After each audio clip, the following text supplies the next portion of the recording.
Plasma coils are a really good way of making certain points of your miniature pop, especially if you're a Dark Angels player like myself. It can be quite a daunting thing to try and paint and get something that looks really hot, really cool, without being overly complicated. I'm here to tell you it's not. See you after this.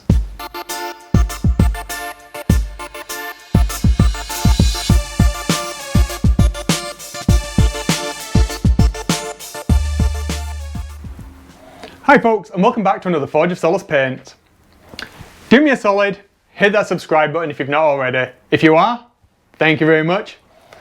Right, what we're going to talk about this week is plasma weapons, creating that glowing effect regardless of colour. The methodology is the same. I adapted this method from one of my friend's methods, Paints and Giggles. Follow on Instagram, there'll be a link somewhere.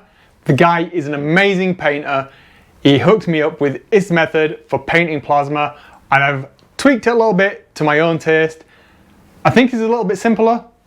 It should be achievable. Well, let's just go and do it. Come on. See you at the paint desk.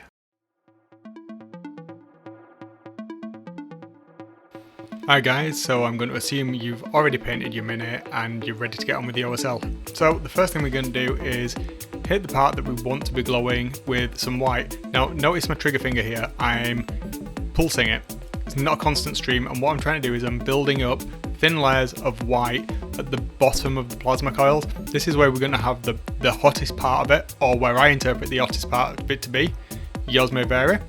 So lay down a nice coat. Don't go OTT, literally just at the bottom. Look where I'm hitting. That's where we want it to be the brightest colour.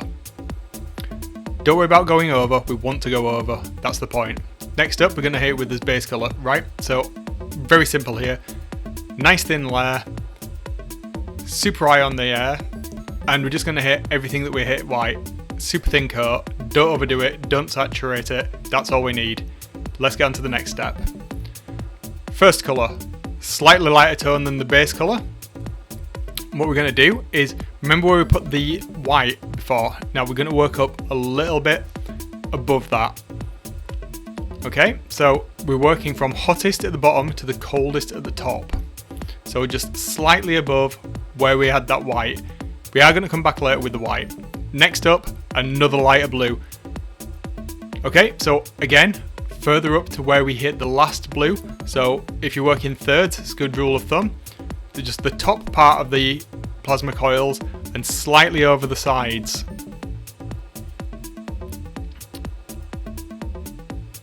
Don't worry again if you overspill onto the casing of the weapon. That's not a problem at all. It adds to the effect. So long as you don't go mental with it. It's all about trigger control here. Nice, gentle depressions of the trigger. Don't get too much air. Make sure that your compressor is set to a comfortable level for it. I'd recommend drawing some lines on some paper before you hit the model. Okay, we're going to go back in with the white now. This is where it all starts to come together. It's a really fast technique. Now, right at the bottom where we hit it first with the white, that's where we're going to go again. Again, look at my trigger finger here. I'm pulsing it. I'm getting the corners nice and bright. I'm getting the entire bottom part of it nice and bright, and I'm hitting it from above. We want the white to hit the ledges, just where it kind of juts out to the side, like it's glowing really white hot. Trust me, it all comes together at the end. Just make sure that you are going super thin here. I've put a lot of flow improver in there. Even though it's airbrush ready paint, it's the best way to do it. Again, test it out on your glove, bit of paper first. Now, we're done with the airbrush, we're onto the brush. Some black, doesn't matter what brand, what colour, make sure it is super thin. What we're going to do is we're going to run it into the top of the plasma coils on the top of the gun. Not all the way down to the sides, so just watch where I'm hitting here. I'm hitting it on the top. Nice fine point brush, sable hair if you've got it, whatever you use, whichever your favourite brand is, use that. Just on the tops and a little bit down the side, not all the way to the bottom. This is just my preference. There are other techniques, but this is all I'm doing here. And look at the stroke, the direction. I'm pulling the brush upwards, so where I'm leaving off, that's where the darkest paint's going to be. Okay? So it's getting cooler as we're going up. We're going from that white to black. You can't get higher contrast than that. Thin coats, Don't worry if it takes you a couple of coats, that's absolutely fine. Neatness is key here. Stay in the troughs. Don't hit the peaks. You want to get that nice and defined so you can see the individual plasma coils.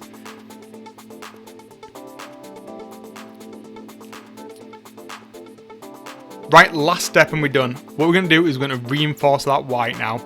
So, as opposed to what we did with the black, we're going to get the white and we're going to go inside of the peaks and the troughs. We're going to pull it downwards. We're going to reinforce the bottom where we hit with the airbrush. Just make it a little bit brighter. Reach really high saturation, like pure white basically here. And this is what really sells the effect of it being really hot. See, all I'm doing is basically hedge highlighting. Then the next thing we're going to do is just along the top of the plasma coils, just touch the top of it with your brush. Now watch what I'm doing here. I'm bouncing the brush along. No pressure, absolutely no pressure at all. I'm sketching it in. What I find is if I do it faster, I'm much more accurate here. Don't worry about it if you're not. Just drawing where you think the hottest part's going to be. You can clean it up with some of the other colours what we used in the airbrush, or just go over the entire thing again. This is a really fast technique. You can knock it out in 5 minutes. A little bit of edge highlighting on the highest points of the gun. If you're not going to go OTT, that's fine. Keep it confined to the gun. What I would do is if I had this on the model, I would cast a little bit of light from this onto the model as well. So I might want to hit some of the higher points with a little bit of edge highlighting of the same colour that we hit, maybe the magic blue. And we're done, pretty much. That is as simple as it is, guys. So I'll leave you with it for now. Enjoy the music. Let me know what you think down in the comments.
So there we have it.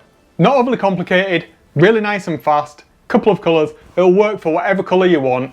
How do you paint your plasma coils? Let me know down in the comments. I'd be really interested to find out how other people do it. I know it's not to everybody's taste. I'm a big fan of OSL and I love plasma weapons. So yeah, let me know. Let's have a conversation. I'm really interested to know what people think about OSL in general. Does it have a place in your army? Does it not? Do you think it's overdone? Let's have a chat. Hit me up down in the comments. If you've not already, do subscribe. If you know somebody that might get some use out of this video, do give it a share with them. If you didn't know, I co-host a podcast every 2 weeks and you can find more about that over at thedroppod.info. Well, all that's left to be said is, you guessed it guys, if you're going to do crap, make sure it's plastic. See ya!